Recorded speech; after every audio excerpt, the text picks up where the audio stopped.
I like to use the medium of stories and analogy to bring about a difference in the lives of people. Why does one person want a big house? Whenever your mind wanders into the past, all you will experience is lot of sorrow, lot of anger, lot of disappointment.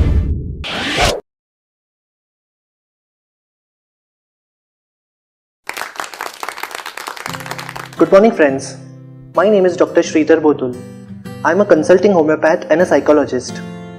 But along with that, I am also a storyteller.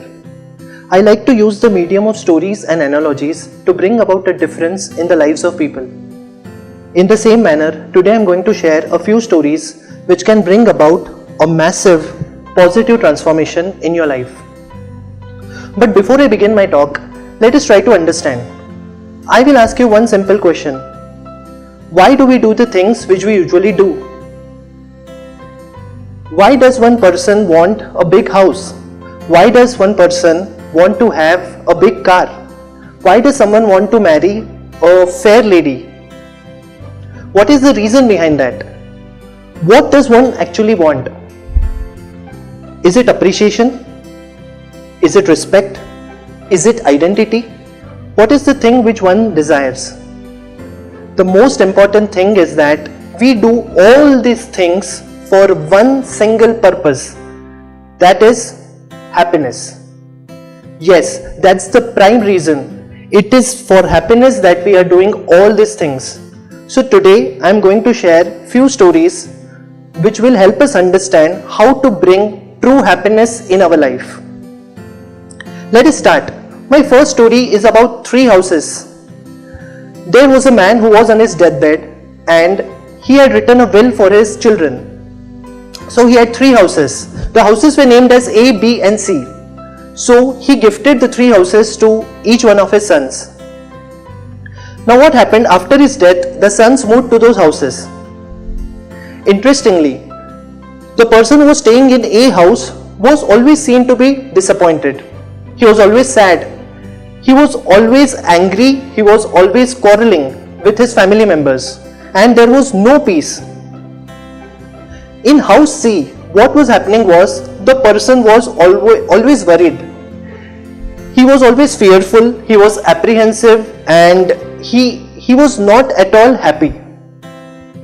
Surprisingly, in house number B, what was happening was the person was at peace. He was satisfied, he was very happy.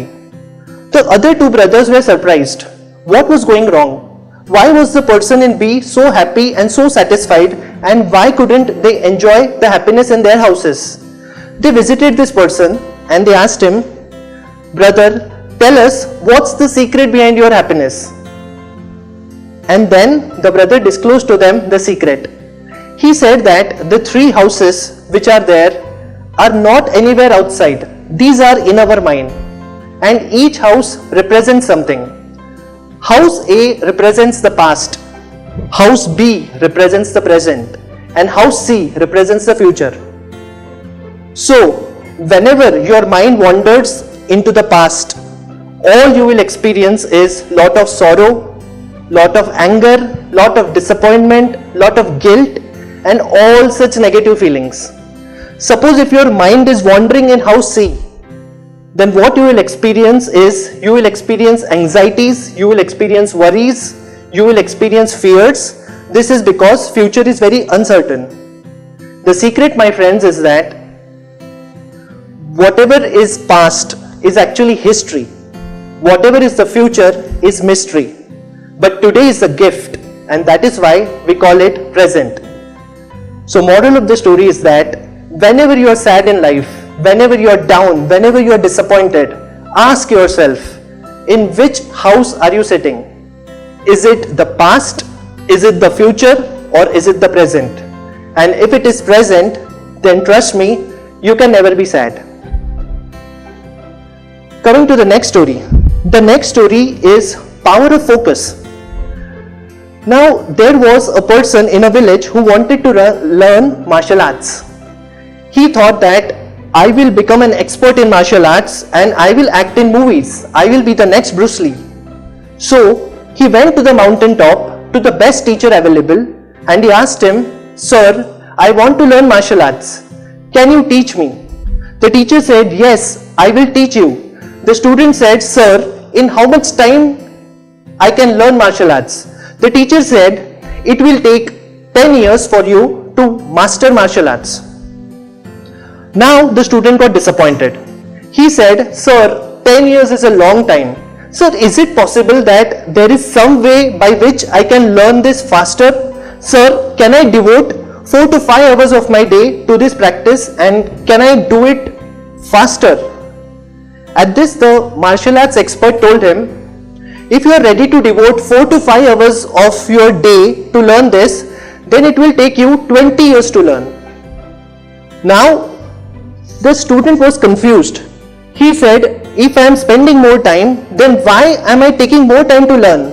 He asked again, sir, if I leave everything and just come here and learn from you, how much time it will take to learn? The master said, it will take 30 years. Now the student was very confused. He said, this is not done, master. If I am dedicating my entire time to learning this art, why can't I learn this art faster? This is because the master told him, where is your focus, my child? Where is your focus? Your focus is on becoming a martial arts expert. So when you are learning martial arts, if your focus is on becoming a martial arts expert, then your attention gets divided. Your prime focus is on becoming a martial arts expert, and that is why you will take double or triple the time to learn martial arts. If you genuinely want to learn martial arts, your entire focus should be in the present. Your entire focus should be on the work which you are doing. In the Bhagavad Gita, Lord Krishna has also mentioned this thing, that you focus on your work, do not worry about the results, because the results are not in our hands. So if you can do your work like worship, then trust me, you will be a much happier and successful person.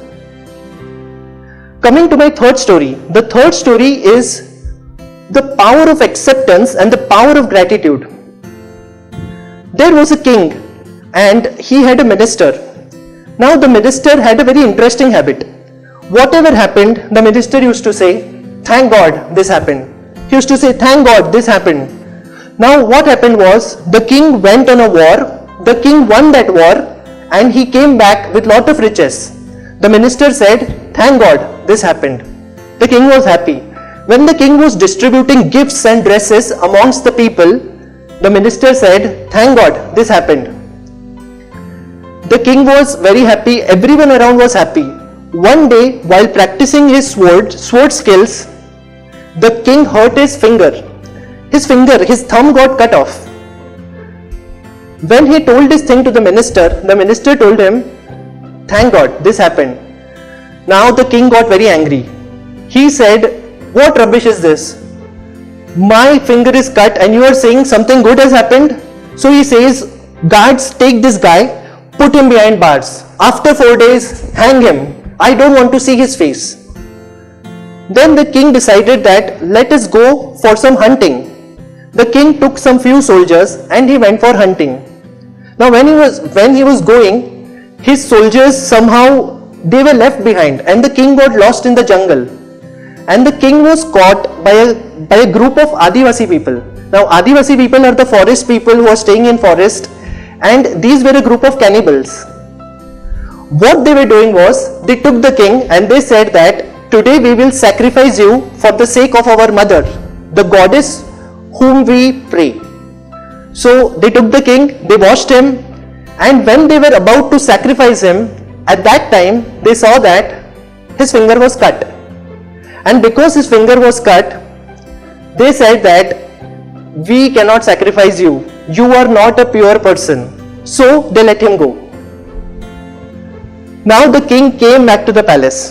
The first thing he did was, he asked his guards to remove the minister from the jail, and he called the minister. He hugged him and he told him, now I got the meaning, thank God why this happened. Today because of this cut finger, I got saved from death.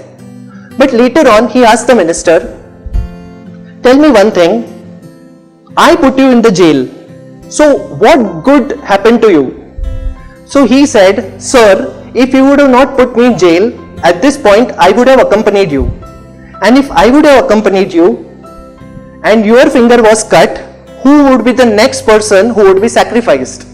And the king started laughing. So moral of the story is that always be thankful for the things which are happening to you. You might not realize why a thing is happening to you. Suppose someone meets with an accident, suppose someone has a fracture, suppose you have some disappointment, suppose some girl leaves you, suppose there is a divorce.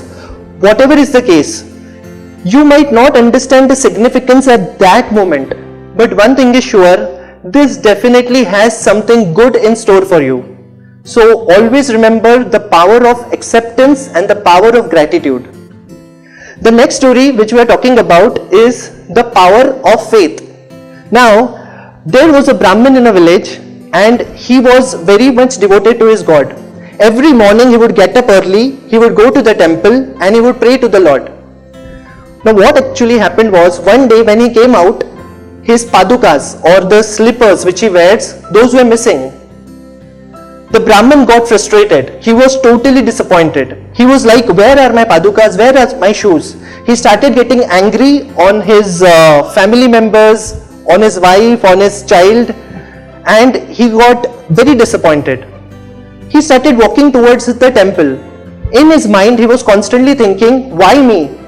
How can a thief steal the shoes of a Brahmin? If a Brahmin is not safe in a country, then who is safe? And he started having these negative thoughts. When he went to the temple and when he started praying, he had the same thoughts which were going on in his mind. Now the head priest saw this thing happening. What the head priest told him was, what's the problem? Why are you so much frustrated? Now this guy told him, my shoes, my slippers are missing. Someone stole them and I am totally frustrated because of this. So the head priest asked him, do you believe the God to whom you are praying? He said, yes, of course. Lord Vishnu is my deity. I pray to him, I bow to him, and I really believe in him. So the head priest said, what if Lord Vishnu comes at your doorstep and he says, I want your patugas or I want your slippers? What would you do? At that time, the Brahmin said, I would give my life for my Lord. What are these slippers? I would say, take it. The head priest told him, it was Vishnu who had come and who had taken your slippers. Now the Brahmin calmed down a bit. So the head priest told him, when you have faith in any power, may it be your seniors, may it be your gods, may it be your parents, you should have a faith of 100%. Wherever there is worry, wherever there is fear, there is no faith. And if there is faith, then there is no fear and there is no worry. So, the final thing I would like to tell is the law of alignment. What actually happens is that all of us have an habit. We think something else, we have something else in the heart, and we say something else, because of which the goal which we want to achieve in life, we cannot achieve it. What we need to do is, we need to bring about a strong alignment in our lives. Whatever we think, whatever we have in the heart, whatever we talk and whatever we do, all these things should be in an alignment. If you could achieve that alignment, then things will start flowing in your life in a much faster and aggressive manner. And finally, the last thing I would like to tell you is that many people do many things to find out the way to happiness. But my friends, the true way to happiness is that happiness itself is the way. There is no actual way or cure to go towards happiness, but happiness itself is the way. Once you can tap that happiness which is present within, it can make a massive difference and transformation in your lives. With this, I would like to end my talk. Thank you. Dhanyavad.